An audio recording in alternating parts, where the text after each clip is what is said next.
Hello everyone, welcome to my YouTube channel physics with Sagar. तो हमारा आज का टॉपिक है नोबेल प्राइज़ 2022 इन फिजिक्स, जो कि 3 लॉरेंट्स को मिला के मिला है, जिनका नाम है एलन एस्पेक्ट, जॉन क्लैशर और एंटन जेलिंजर। ठीक है, थोड़ा साइंटिस्ट का नाम होता है ऐसा, तो मेरे को प्रोनाउंस करने में प्रॉब्लम होगा, मैनेज कर लेना। तो इन लोगों को किस चीज़ में मिला है, ठीक है, यहाँ पे लिखा हुआ है for experiments with entangled photons, establishing the violation of Bell inequalities and pioneering quantum information science। तो इधर 3 चीज़ें लिखी हुई हैं, ठीक है। तो सबसे पहले चीज़ समझते हैं हम एंटेंगल्ड फोटॉन्स। एंटेंगल्ड फोटॉन्स या फिर एंटेंगल्ड मटेरियल्स क्या होते हैं वो देखते हैं।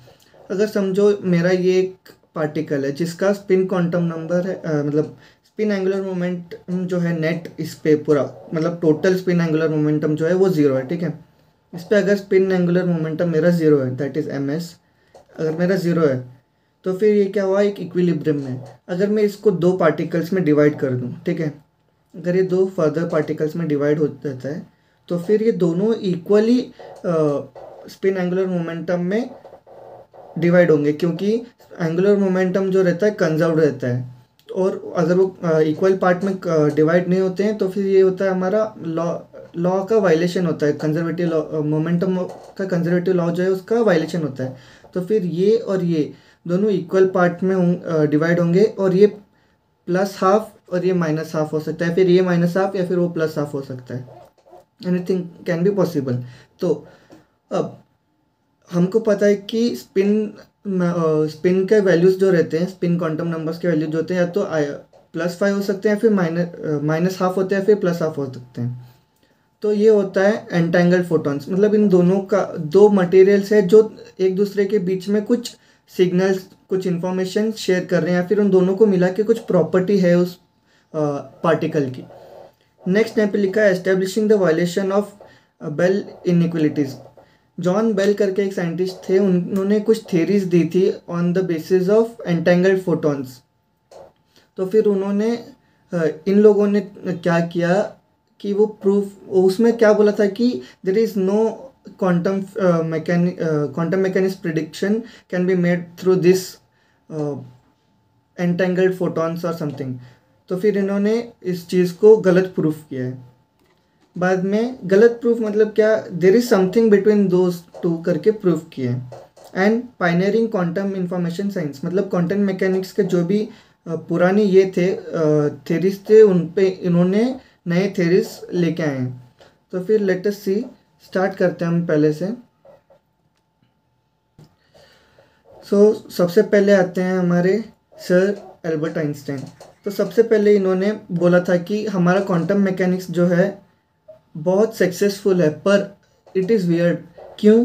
अगर समझो मैं एक हीलियम नहीं, हाइड्रोजन एटम पकड़ दो, सिंपलेस्ट एटम, ठीक है, जिसका एक न्यूक्लियस है, उसके अराउंड एक ही इलेक्ट्रॉन रिवॉल्व हो रहा होता है। पर हम क्वांटम मैकेनिक्स से इसका position at a particular time हम प्रिडिक्ट नहीं कर सकते, मतलब प्रिसाइज नहीं रहता वो। हम प्रोबेबिलिटी निकाल सकते हैं कि ये इस टाइम पे इधर रहेगा, ये इस टाइम पे इधर रहेगा, पर हम बहुत प्रिसाइजली उसको नहीं निकाल सकते।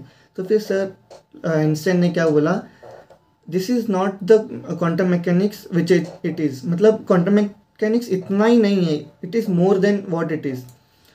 पर बाकी लोगों ने ये चीज़ नहीं मानी।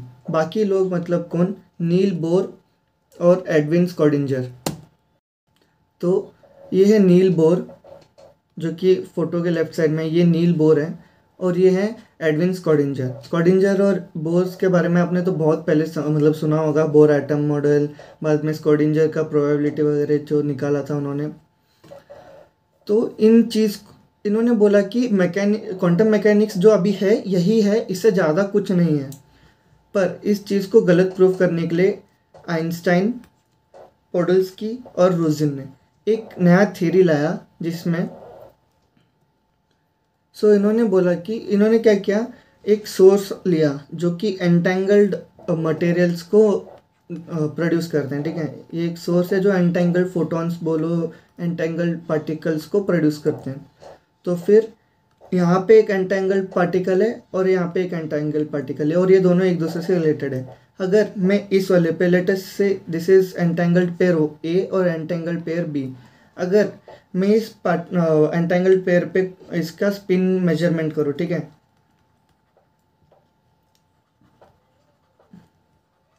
तो फिर यहाँ पे series of plus half minus half plus half minus half ऐसा हो सकता है, और इस पे भी प्लस हाफ माइनस हाफ ऐसा मेजर किया जा सकता है। तो यहाँ पे भी स्पिन मेजरमेंट करेंगे हम, ठीक है, यहाँ पे भी स्पिन मेजरमेंट किया और उधर भी स्पिन मेजरमेंट किया।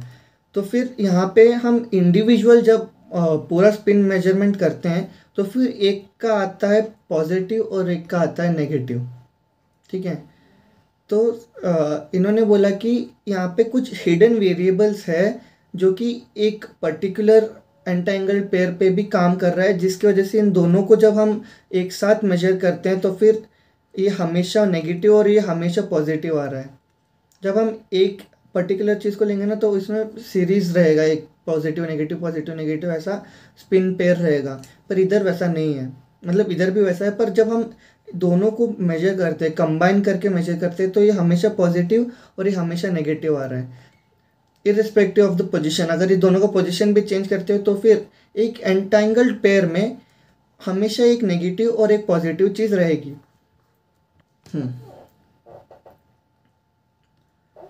अब जॉन बोर सर ने क्या बोला, ये इन्होंने क्या किया, एक पेपर निकाला, पहले रिसर्च पेपर निकाला और उसके बाद में क्या बोला कि इन सब वो जो इंडिविजुअल ये पेयर थे ना उन पे इन्होंने रिसर्च किया और वेरिएशंस को चेक किया, हर एक वेरिएशन को उन्होंने रिस्पेक्टिवली चेक किया।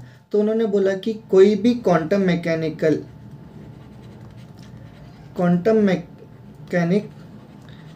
प्रिडिक्शन नहीं की जा सकती।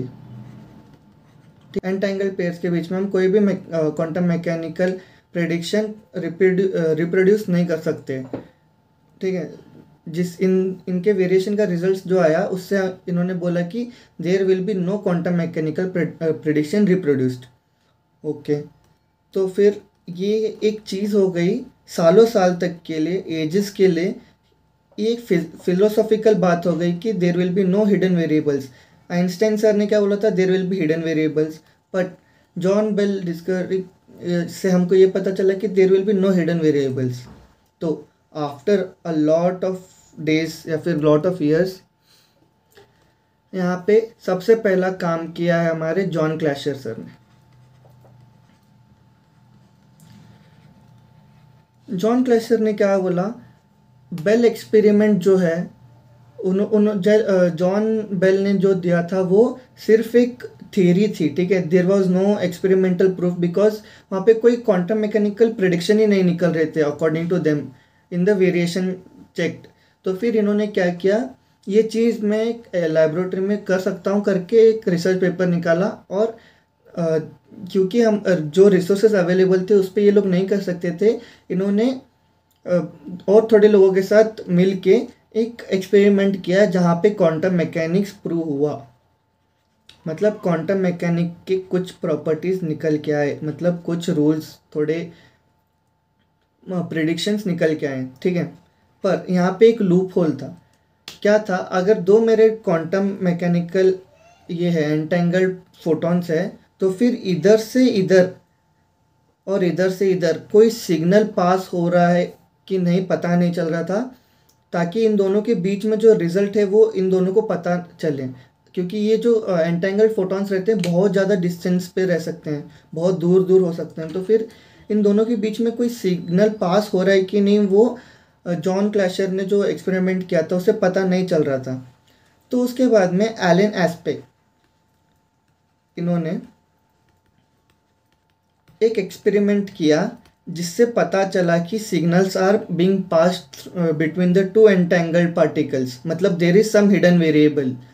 इससे ये पता चलता है कि दोनों के बीच में समथिंग लाइक हिडन वेरिएबल्स, मतलब कुछ भी फोर्स हो सकता है जिसको हम अननोन वेरिएबल भी बोलते हैं, ठीक है। हम नहीं, मतलब पहले साइंटिस्ट इसको अननोन वेरिएबल्स बोलते थे। तो फिर एलन एस्पेक्ट ने जो एक्सपेरिमेंट किया उससे पता चला कि there is something between the two entangled particles.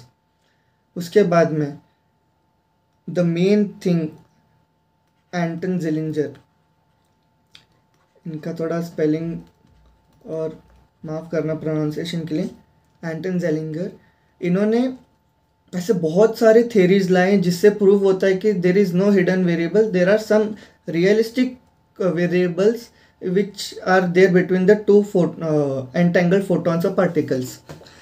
तो उन्होंने क्या किया, दो एंटेंगल्ड पार्टिकल्स लिए, दो एंटेंगल्ड पेयर लिए, ठीक है, लेट इट बी पेयर 1 और ये पेयर 2, ठीक है। तो फिर ये यहाँ पे और यहाँ पे ये पेयर है, ठीक है, और इसका एक पेयर है 1 और 2, let it be the second part of the pair and this be the first part of the pair and this will be the third and fourth, ऐसे नेम कर रहा हूँ, समझ जाना, ठीक है। बाद में अगर ये 1 और 2 बहुत ज़्यादा दूर, 1 और 4 बहुत ज़्यादा दूर है, ठीक है, बहुत ज़्यादा, मतलब you can consider it in 1000 kilometres और समथिंग लाइक दैट, ठीक है। तो फिर जब ये दोनों चीज़ों को एंटेंगल किया जाता है, the pair of the second pair of the first entangle pair and the third entangle pair of the second, ठीक है, इन दोनों चीज़ को जब एंटेंगल करते हैं, ये दोनों चीज़ भी एंटेंगल पार्टिकल्स, एंटेंगल पेयर्स बन जाते हैं। मतलब क्या हुआ, इन दोनों के बीच में भी जहाँ की इन दोनों के बीच में नो कनेक्शन, डायरेक्ट कनेक्शन कुछ भी नहीं है, फिर भी इन दोनों के बीच में शेयरिंग ऑफ इंफॉर्मेशन, ऐसा सब कुछ हो सकता है, ठीक है। This was in 1964। अब इतना सब कुछ हो गया तो फिर इन्होंने ये प्रूव कर दिया कि there is no hidden variables in the entangle particle, सब कुछ जो भी है रियलिस्टिक है। तो अब नेक्स्ट बात करते हैं कंक्लूजन, क्या आया इस सब से, हम क्या कंक्लूड कर सकते हैं। So these are the some conclusion made from the theory. The strange quantum world of entangled and Bell pairs is not just the micro world of atoms and certainly not a virtual world. Virtual world मतलब क्या होता है, imaginary world, मतलब जो वो hidden variables थे ना, मतलब जो हमको पता नहीं है but there is something between the two, तो इस पे कोई क्वांटम मैकेनिकल प्रिडिक्शन नहीं है करके जो साइंटिस्ट बोल रहे थे वो गलत है करके इधर प्रूव हुआ। ऑफ साइंस फिक्शन मतलब ये एक कहानी है बस, but there is a real world we live in, मतलब हम जहाँ पे रह रहे हैं यहाँ पे there are true forces between the two entangled pairs करके यहाँ पे इन्होंने प्रूव किया। तो this is the first conclusion. अब सेकेंड कंक्लूजन क्या है, researchers all over the world now use entangled and Bell pairs. पहले जबकि हम इनके बीच में कोई मतलब कनेक्शन नहीं है ऐसा सोचते थे एजेस तक, तो फिर यहाँ पे इन चीज़ को यूज़ करने का कोई सेंस नहीं बनता था। अब जबकि हमको पता चल गया there are no hidden variables, they are something realistic in the world, तो फिर हम इन चीज़ों को यूज़ कर सकते हैं in curiosity driven fundamentals researches and in utility driven application such as quantum cryptography, जो मैंने बोला क्वांटम कंप्यूटर्स हम बना सकते हैं, एंड क्वांटम कंप्यूटिंग एनक्रिप्टिंग जो बोलते हैं हम लोग, वो चीज़ यहाँ पे हो सकती है। रिसर्च जब नोबेल प्राइज़ दे रहे थे, मतलब जो अनाउंसमेंट हो रहा था, तभी उन्होंने बोला भी कि हमने इस पर्टिकुलर फील्ड को इसलिए दिया क्योंकि ये बहुत पुराने जो बेसिक चीज़ें थी उनको वापस से लेके आ रहे हैं, तो फिर इसलिए मेन रीज़न था। अब ये जो भी चीज़ अभी आई है ना, इससे ये लोगों ने ये भी कहा है कि in future using entangled particles हम टेलीपोर्टेशन भी कर सकते हैं, टेलीपोर्टेशन कैन बी पॉसिबल करके इन्होंने बोला है, और हम जो सेफ और फास्टेस्ट डाटा ट्रांसफ़र कर सकते हैं from one point two another point. Thank you very much, और शेयर करो जितना हो सकता है। मेरे को लगता है कि मैंने जितना इन्होंने साइंस फील्ड में इतना रिसर्च किया है उसको आप तक अच्छे से समझा पाया हूँ। मैंने अपना बेस्ट ट्राई किया है, थोड़ा गले का प्रॉब्लम था इसलिए माफ़ करना, बाकी थैंक यू।